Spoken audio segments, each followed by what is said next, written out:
Don't just be listeners, be doers. The world admires the doers. Whatever it takes to get you to try harder, read more, set your goals, and go for it. Here's the next attitude disease: over-caution. Some people never will have much. They're too cautious. Now, you can also be too reckless, but you can also be too cautious. This is called the timid approach to life. And my caution was always the risk. Risk used to drive me right up the wall. I used to say, what if this happens? It's called the language of the poor. What if this happens? And on top of that, if this was to happen, look at the fix I'd be in. I better not try. I could always ace myself out. Then I'll tell you what changed my whole life when I finally discovered it's all risky. The minute you were born, it got risky. If you think trying is risky, wait till they hand you the bill for not trying. If you think investing is risky, wait till you get the tab for not investing. See, it's all risky. Getting married is risky. Having children is risky. Going into business is risky. Investing your money is risky. It's all risky. I'll tell you how risky life is. You're not going to get out alive. That's risky. The Englishman says, well, if that's the way it's going to work out, let's give it a go. Right, that's what it's for. Give it a go. Somebody says, yeah, but I'm looking for safety and security. Fine, then huddle in a corner. We'll cover you with a sheet, bring you 3 meals a day. And we'll protect you, feed you, look after you, care for you. We won't let anything happen to you. And you'll probably live to be 100. The guy said, well, yeah, I'd live to be 100. But what a way to live. Right. What a way to live, safe and secure. Don't ask for security. Ask for adventure. Better to live 30 years full of adventure than 100 years safe in the corner. And see, it's not important how long you live. What's important is how you live. Here's the next attitude disease. We're almost through with this motley list. In fact, we're almost through. Hang on. The next one is pessimism. Pessimism, the deadly disease of always looking on the bad side, the problem side, the difficult side, checking all the reasons why it can't be done. The poor pessimist leads an ugly life. He doesn't try to figure out what's right. He tries to figure out what's wrong. He doesn't look for virtue. He looks for faults. And when he finds them, he's delighted. How ugly. This is the poor guy who looks through the window, doesn't see the sunset. He sees the specks on the window. And this is the poor guy, right, who rushes up, takes such leave of his senses. This guy rushes up and he says, I've got 5 good reasons why it won't work. He's so dumb he doesn't know all he needs 1. He's got 5. To the pessimist, the glass is always half empty. To the optimist, the glass is half full. Why would the same measure affect people 2 different ways? Answer, it all depends on how you look at it. Our lives are mostly affected by the way we think things are, not the way they are. The way we think they are affects us most.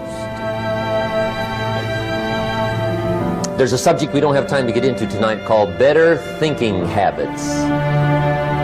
One of the major things Shove taught me when I met him, he said, poor thinking habits keeps most people poor. Not poor working habits.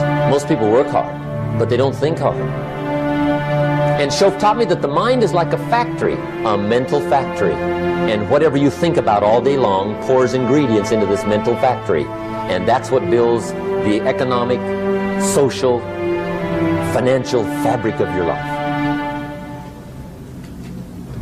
He quoted me a Bible phrase that says, as you think, so you become. How awesome. When he talked about poor thinking habits, he had me. I used to start the day reading the morning newspaper. I mean, you can believe that or not. I'd get a cup of coffee and read the paper. I'd load up on wars and riots and murders and stabbings and killings and bank robberies and muggings and car wrecks and tragedies. I'd even read the back pages. I seem to like that stuff for some weird reason. I'd load up on all that, and then I'd start the day. You can imagine the kind of days I used to have. You walk around on your financial knees. They call you economic peewee. The guy says, I want to be a great leader. Wonderful. The first thing we do is follow him to his house. When we get there, we walk in and check his library. Somebody says, well, why check his library? The reason is because what a man reads pours massive ingredients into his mental factory, and the fabric of his life is built from those ingredients. You would not believe what some people have got in their house to read. You would not believe. One of the best dressed up words I know for a lot of it is trash. Can you imagine dumping a barrel of trash into this mental factory every day and coming out with a rich, dynamic, positive life? It can't be done. A lot of y'all, if you keep going the rate you're going right now, when you die, you're going to have a whole bunch left. You're going to die with a whole lot of ideas left. You're going to die with a whole lot of energy left.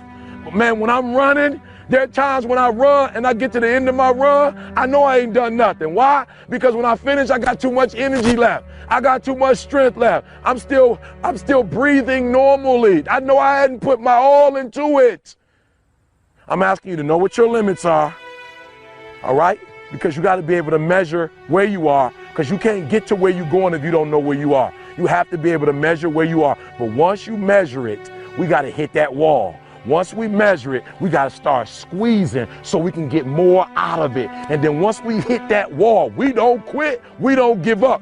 We push a switch called will, and we start using our willpower. We go into will. Yes, we tired. Yes, we're hungry. Yes, the mind is saying give up. Yes, it's saying quit. But we cannot quit because we realize we have not reached the goal yet. This is not the goal. This is not what I dreamed about. This is not what I said I was going to do. This is what I talked about. This is not what it looks like. I got to squeeze.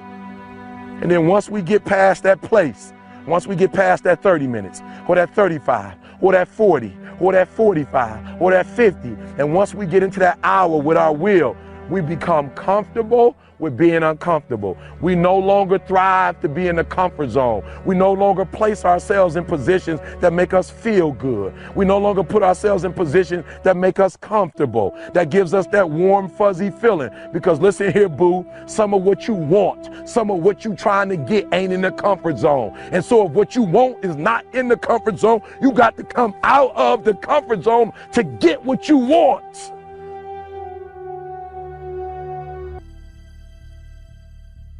See, ladies and gentlemen, life is too short trying to play it safe. It's too short and unpredictable, being miserable.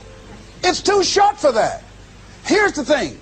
There's no safe position in life. Let me tell you why. It's a quiet secret that most people don't realize. You can't get out of life alive.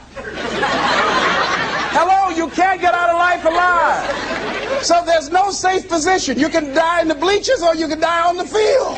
You might as well come out on the field and have a good time, right? So if you want to make this your decade, you've got to decide to be bold. See, you got to be bold in life.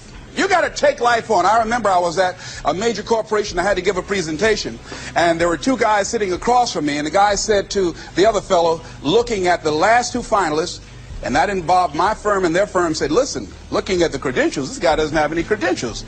We have an advantage here. We've got 2 PhDs between us. I got up and I went in the bathroom and started talking to myself. I said, Les Brown, what do you care about their 2 PhDs? You have 6 children. And a mama to take care of. And I went in that meeting, and first of all, I went there walking bold, looking good, feeling good, and smelling good, all right?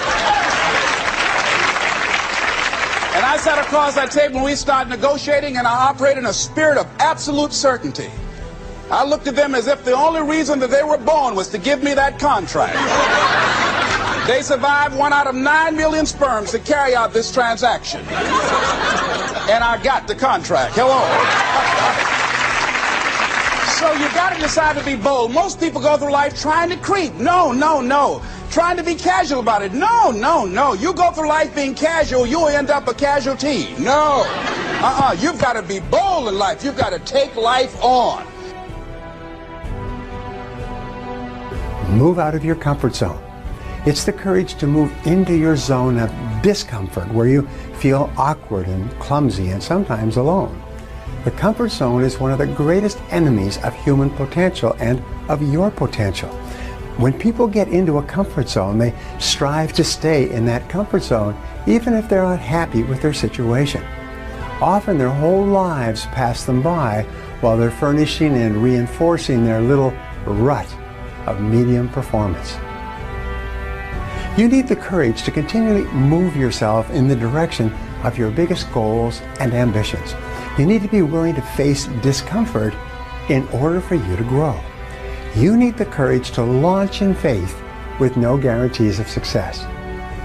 Someone once wrote, "If every obstacle must first be overcome, nothing will ever get done." Courageous people are those who have a dream and set a goal. They make a plan and they take the first step with no assurances and no guarantees that their efforts will result in success. However, if you look upon every step forward as a learning experience and every setback as a valuable lesson that has been sent to you to make you stronger and better, you will not be afraid to launch in faith into the unknown.